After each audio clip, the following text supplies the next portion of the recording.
So I think it's official. Jake Paul's officially a pro boxer at this point in his career. Now for the fight breakdown, Paul looks significantly better every single time that he goes into the ring.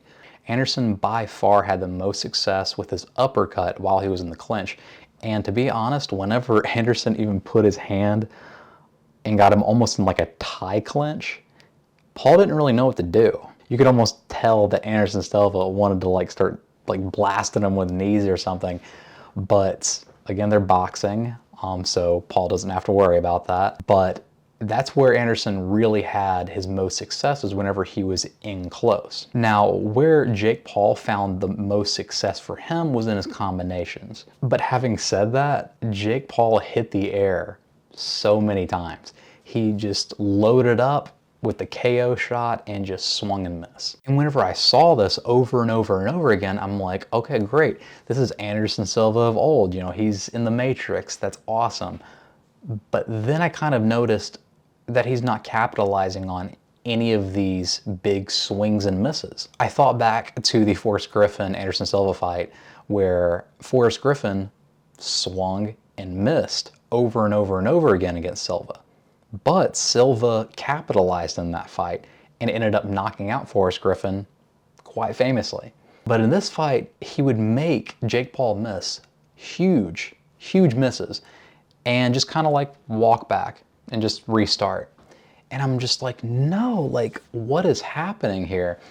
And it didn't make any sense to me. And I don't know if it's something with boxing versus mixed martial arts that it just doesn't translate.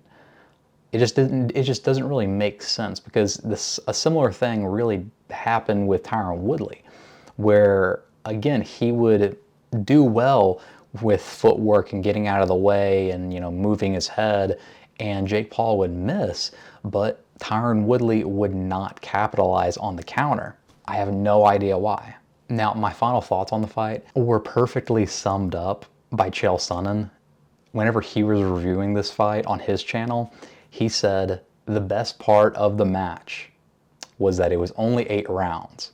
And I completely agree with him on that. Now, he said that it was one of his, or maybe his favorite boxing match of all time.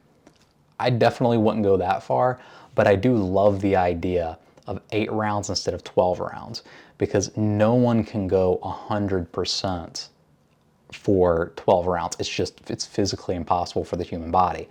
But you can definitely go nearly 100% for 8 rounds. Anderson Silva, he pretty much took the first round off, but that was it. And even in that round, Jake was going after him. And that's what I like to see. Like, that's why this fight, it was with an older guy who's completely out of his prime and freaking Jake Paul. And it turned out to be a wonderful, wonderful action-packed fight. And I think really what it is obviously the equalizer, where Anderson Silva is on the steep decline and Jake Paul is on the incline of his career, but also because it's 8 rounds, not 12. They can actually go full blast and not have to worry about gassing out. But yeah, honestly, both guys put on a wonderful, wonderful match, and I'm honestly very interested to see what is next for Anderson Silva and Jake Paul.